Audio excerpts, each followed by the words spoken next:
जय सच्चिदानंद जी। आज का शुभ सत्संग 23 जनवरी दिन शुक्रवार। जैसे संसार में कोई व्यक्ति अपने प्रियजन का दुख नहीं सहन कर सकता, सदैव उसकी सहायता के लिए तत्पर रहता है, वैसे ही प्रभु अपने दास, अपने गुरमुखों का दुख सहन नहीं कर सकते। आज का सत्संग श्री प्रयागधाम आश्रम से पूज्य महात्मा जी के द्वारा प्रेम शब्दों में फरमाया गया है। आज के सत्संग का शीर्षक है सतगुरु का अवतरण। गुरमुख प्रेमियों, बीते दिन 22 जनवरी को श्री प्रयागधाम आश्रम में श्री चतुर्थ पातशाही जी महाराज जी का शुभ 125वां अवतरण दिवस बड़े ही धूमधाम से मनाया गया है और हमारे श्री हजूर सतगुरुदेव दाता दीनदयाल जी श्री आनंदपुर धाम में पधार चुके हैं। परमहंसों के दर्शन दीदार करते हुए आज के इस शुभ और स्वर्णिम सत्संग का पूरा लाभ एवं आनंद सभी गुरमुख प्रेमियों को उठाना चाहिए। अगले स्वर पूज्य एवं आदरणीय महात्मा जी के होंगे। सन्मुख विराजमान श्री परमहंसों की सुंदर झांकी को अपने मन मंदिर में बसाते हुए एवं श्री हजूर सतगुरु दाता दीनदयाल महाराज जी के पावन श्री दर्शन करते हुए अपनी मुख रचना को पवित्र बनाने के लिए बड़े प्रेम सहित मिलकर बोलो जयकारा। बोल मेरे श्री गुरु महाराज। चहुदिश आनंद बरस रहा, खुशियां ही खुशियां छाई है। श्री सतगुरुदेव महाराज जी के अवतरण दिवस की सभी गुरुमुखों को लाखों लाख बधाई है।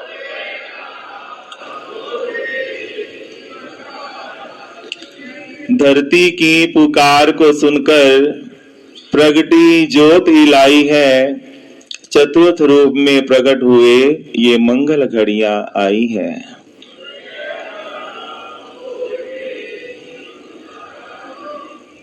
आज का ये शुभ दिन 22 जनवरी सन 2026 हमारे प्रातः स्मरणीय जगत वंदनीय नैना अभिराम मर्यादा पुरुषोत्तम श्री 108 श्री चतुर्थ पातशाही महाराज जी का शुभ अवतरण दिवस हम श्री परमहंसों के पावन चरण कमलों में बैठकर और श्री हजूर सतगुरु दाता दीनदयाल महाराज जी की छत्र छाया के नीचे बैठकर बड़े ही हर्षोल्लास के साथ मना रहे हैं आज के शुभ दिन की श्री सतगुरुदेव महाराज जी के अवतरण दिवस की सभी गुरुमुखों को लाखों लाख बधाइयां हो।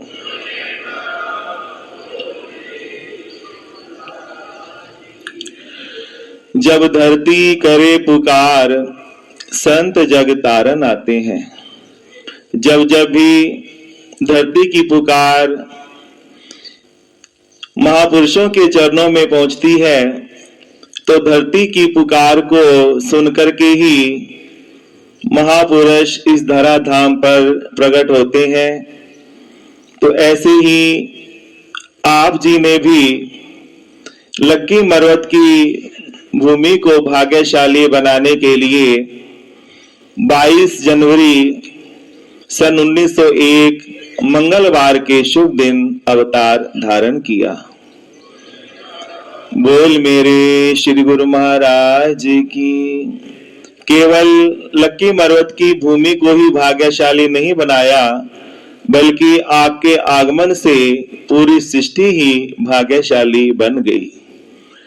तो महापुरुष जन्मजात अवतारी पुरुष होते हैं और बाल्यकाल से ही आप जी का प्रेम भक्ति के अंदर इतना दृढ़ था कि हर समय गुरु चरणों से प्रीत जोड़ना तो लक्की मरवत के अंदर ही पहली बार आपने भगत साहिब जी के घर हमारे श्री श्री 108 श्री द्वितीय पातशाही महाराज जी के पावन दर्शन दीदार किए और उनसे नाम दीक्षा लेकर भजन अभ्यास की युक्तियां सीखी और नाम अभ्यास के अंदर मगन हो गए।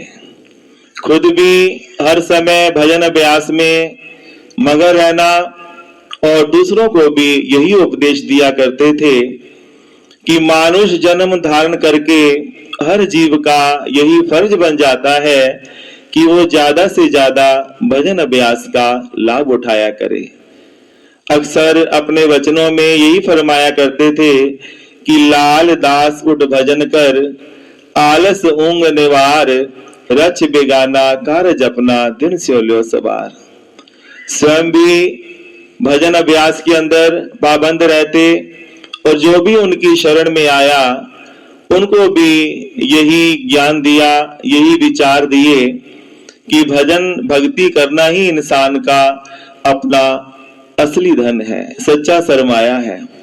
तो आप जी ने भी गुरु आज्ञा को भी दृढ़ता से निभाया और परमात्मा की सेवा का भी बहुत कार्य करके श्री सद्गुरुदेव महाराज जी की प्रसन्नता को प्राप्त किया। और जो भी जीव उनकी चरण शरण में आया उसको भी भक्ति के साथ जोड़ा। ऐसी कहते हैं कि एक प्रसंग आता है हमारे श्री चतुर्थ पातशाही महाराज जी के समय का कि कोई एक प्रेमी था, तो वो श्री दरबार में आने से पहले भगवान श्री कृष्ण जी की भक्ति करता था। उसका भगवान श्री कृष्ण चंद्र महाराज जी के चरणों में इतना प्रेम था, इतना अटूट विश्वास था कि जब वो उनके ध्यान में बैठता तो साक्षात भगवान कृष्ण जी उनको दर्शन भी दिया करते और उनसे वार्तालाप भी किया करते। ये उनका पक्का नियम था। ऐसे करते करते एक समय वो ध्यान में बैठे हुए थे तो भगवान श्री कृष्ण जी ने फरमाया कि प्रेमी तुझे 84 काटनी पड़ेगी, 84 भोगनी पड़ेगी। तो वो प्रेमी विनय करने लगा कि प्रभु मैं तो आपके साक्षात नित्य पति दर्शन करता हूं, लेकिन फिर भी मुझे 84 काटनी पड़ेगी। तो भगवान ने फरमाया कि भले ही तुम हमारे नित्य पति दर्शन करते हो, लेकिन ये सृष्टि का नियम है कि जब तक जीव गुरु की शरण में नहीं जाता, नाम दीक्षा नहीं लेता, नाम की कमाई नहीं करता, तब तक वो संसार रूपी भवसागर से पार नहीं हो सकता। तो विनम्र भाव से विनय करता है कि प्रभु आप ही कृपा करो कि संसार में तो अनेक गुरु हैं, मैं किसको अपना गुरु बनाऊं। तो भगवान श्री कृष्ण चंद्र महाराज जी मौज में आए और फरमाने लगे कि इस समय हम स्वयं श्री परमहंस जी के रूप में श्री अनंतपुर में विराजमान है, और वहां जाओ आपको वहीं से लाभ प्राप्त होगा।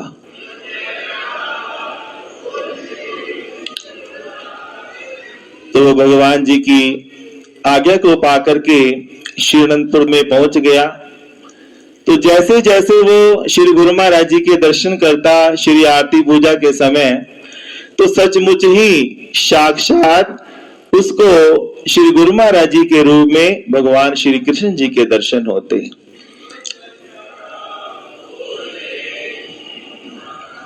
जितने दिन वो वहां रहा उतने दिन ही उसको श्री गुरु महाराज जी के रूप में भगवान श्री कृष्ण जी के दर्शन होते रहे। तो ऐसे ही उसने श्री दर्शन करके श्री गुरु महाराज जी के चरणों में अपना तन मन सब कुछ न्यौछावर करके श्री गुरु महाराज जी का प्रेमी बना, नाम दीक्षा लेकर के नाम की कमाई करने लगा। सो धन्य है ऐसे सेवक जन जिन्हें पूर्ण महापुरुषों की चरण शरण मिलती है, क्योंकि महापुरुषों की चरण शरण में आने से ही जीव को भक्ति का सही मार्ग पता चलता है कि भक्ति का सही मार्ग क्या है। संसार के अंदर केवल संत महापुरुष ही जीवों का भला करते हैं, जीवों को भक्ति का ढंग सिखाते हैं कि किस प्रकार मानुष जन्म को धारण करके भक्ति का सच्चा लाभ उठाना है। जगत में सुख से रहने की संत युक्ति बताते हैं, जो आए शरण में इनकी उन्हें जीना सिखाते हैं।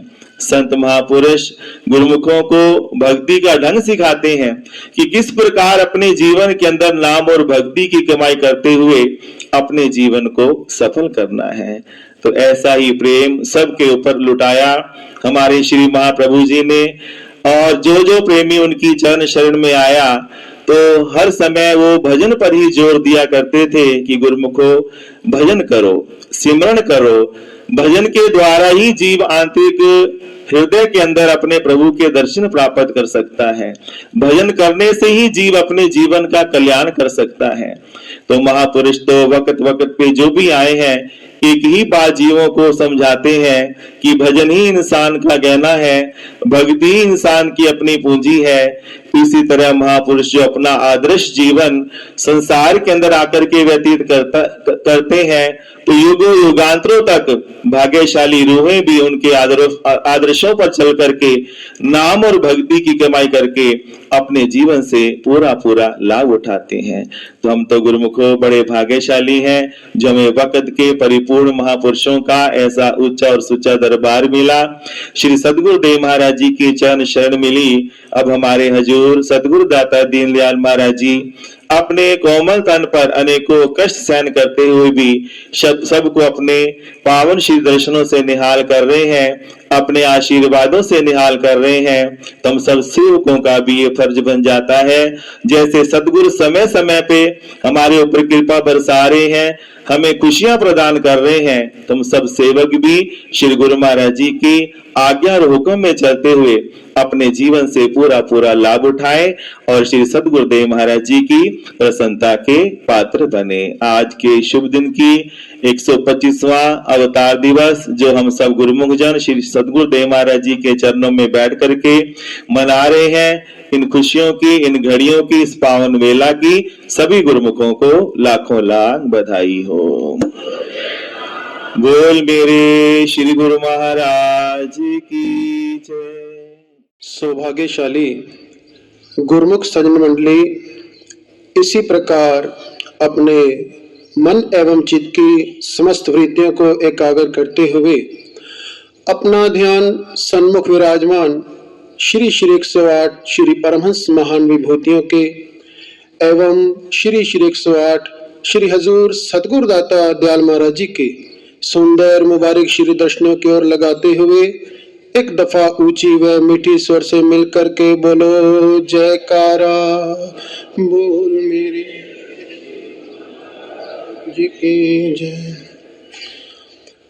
गुरुमुखों, यह महापुरुषों की हम सेवकों पर कितनी महान कृपा है कि जो अमृत वेले में हम सब गुरुमुख जन श्री परमहंसों की छत्र छाया में बैठकर के श्री आरती पूजा, भजन ध्यान, दिव्य श्री दर्शन और शुभ आशीर्वाद प्राप्त कर रहे हैं। यह महापुरुषों की हम सेवकों पर बड़ी अपार कृपा है, रहमत है।